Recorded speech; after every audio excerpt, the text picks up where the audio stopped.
इससे पहले जो वीडियो बनाए थे तो उसमें मौलिक अधिकार कहाँ से लिए गए हैं और उनकी क्या विशेषताएं थी उनको कवर किया था हमने। अब जो है मौलिक अधिकार में अनुच्छेद कवर कर रहे हैं क्रमागत। तो अनुच्छेद 12 जो हमारा दे रखा है उसमें राज्य की परिभाषा है। राज्य की परिभाषा इसमें लिखा है मूल अधिकारों में राज्य शब्द का प्रयोग किया गया है, जिसका अर्थ है अब जो राज्य की परिभाषा के अंतर्गत आते हैं कि राज्य में कौन कौन, राज्य का मतलब यहाँ स्टेट नहीं और भी संस्थाएं हैं, तो वो जो भी राज्य के अंतर्गत आते हैं वो नीचे फैक्ट हमने लिखा है। तो पहला पॉइंट दे रखा है कार्यकारी एवं विधायी अंगों को संघीय सरकार में क्रियान्वित करने वाली सरकार और भारत की संसद। तो राज्य का पहला अर्थ क्या उन्होंने बताया है कि कार्यकारी एवं विधायी अंग, जो उसके कार्यकारी अंग हैं और जो विधि नियम कानून बनाते हैं वो सभी अंग, उनको जो क्रियान्वित करने वाली सरकार और भारत की संसद है। जो विधायी अंग हैं और जो है कार्यकारी अंग है उनको कौन क्रियान्वित कर रहा है? भारत की संसद और सरकार। तो वो राज्य के अंतर्गत आएगी। अगर कहीं मौलिक अधिकार में राज्य शब्द लिखा है तो उससे हम इन संस्थाओं को समझेंगे। दूसरा पॉइंट दे रखा है राज्य सरकार के विधायी अंगों को प्रभावित करने वाली सरकार और राज्य विधानमंडल। तो देखो ऊपर दे रखा था संघीय सरकार के बारे में, वही बात तुमको दूसरे पॉइंट में लिख रखा है राज्य सरकार और उसके विधायी अंगों को प्रभावित करने वाली सरकार। तीसरा पॉइंट दे रखा है सभी स्थानीय निकाय अर्थात नगर पालिकाएं, पंचायत, जिला बोर्ड, सुधार न्यास आदि, ये सभी राज्य के अंतर्गत आते हैं। यानी राज्य शब्द से हम इनको भी अर्थ लगाएंगे।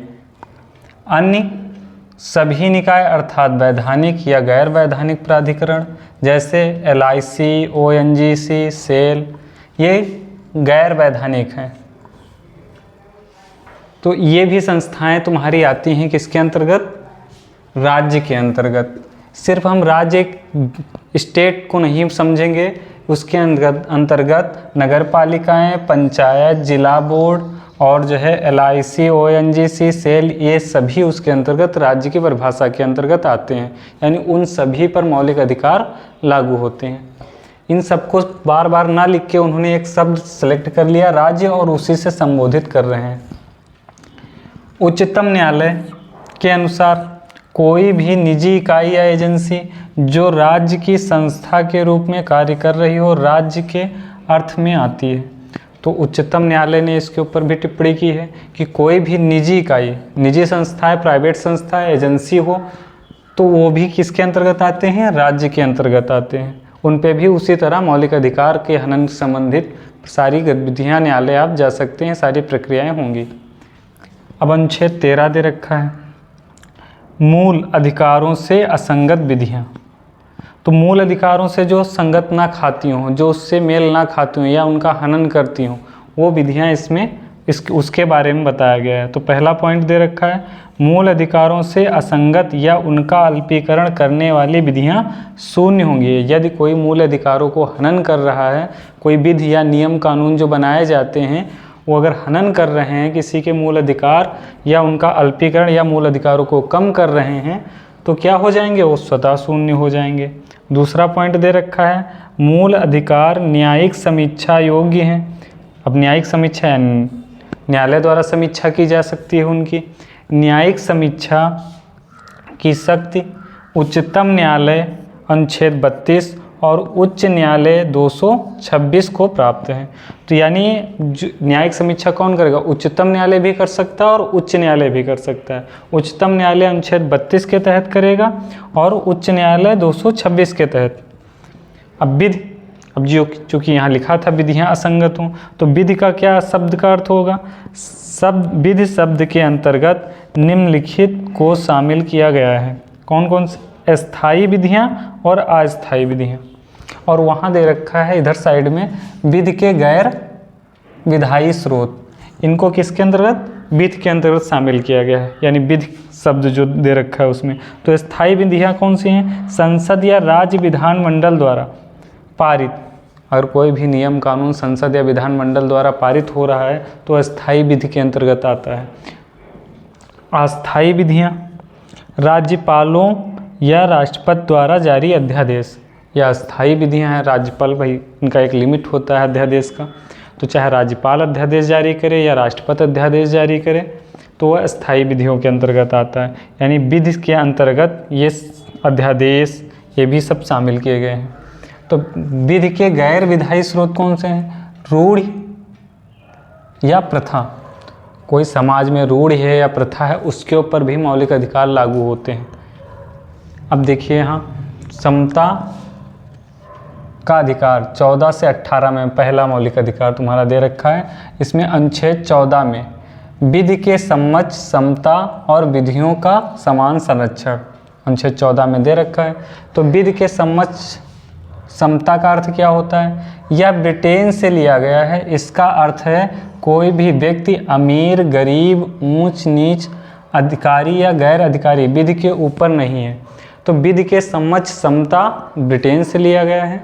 इसके अंतर्गत कोई भी व्यक्ति अमीर गरीब ऊंच नीच या अधिकारी हो, सब लोग जो विधि बनेगी नियम कानून बनेंगे वो सबके लिए समान है और उसके ऊपर कोई नहीं है। अब दूसरी बात थी विधियों का समान संरक्षण, यह अमेरिका से लिया गया है। इसका अर्थ होता है सभी व्यक्तियों के लिए समान नियम, बिना भेदभाव के सभी के साथ समान व्यवहार होना चाहिए।